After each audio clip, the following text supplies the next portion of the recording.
avec calme, méthode, au service de la protection de ces ressources, en partenariat avec ses alliés de manière strictement défensive, et au service de la liberté de circulation pour défendre au fond nos intérêts propres, nos ressortissants, notre sécurité et l'accès aux ressources dont on a besoin à l'économie mondiale, et pour être à la hauteur de nos responsabilités, c'est-à-dire aux côtés de nos partenaires et de ceux avec qui on a des accords de défense. Pas plus.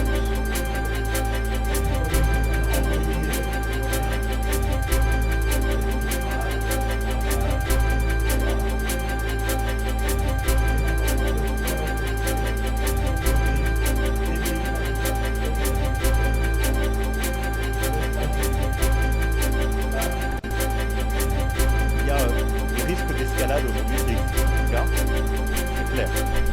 Des risques d'escalade géographiques, des risques d'escalade quand je vois que ces derniers jours, les infrastructures ont été touchées, en particulier des usines de désalinisation, en plus des moyens aussi de production d'hydrocarbures. Et donc tout ça montre que la situation demeure extrêmement volatile, elle est fragile. C'est aussi pour ça qu'au-delà de ces missions strictement défensives que la France assure, auxquelles elle contribue avec ses partenaires, nous voulons coordonner les choses au niveau économique.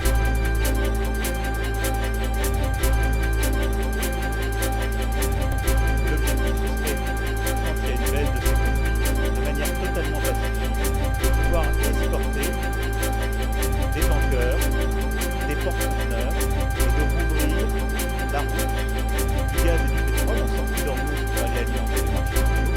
Et la route aussi des porte-conteneurs pour alimenter beaucoup de pays de la région qui aujourd'hui sont en train de manquer de certaines denrées ou de certains éléments.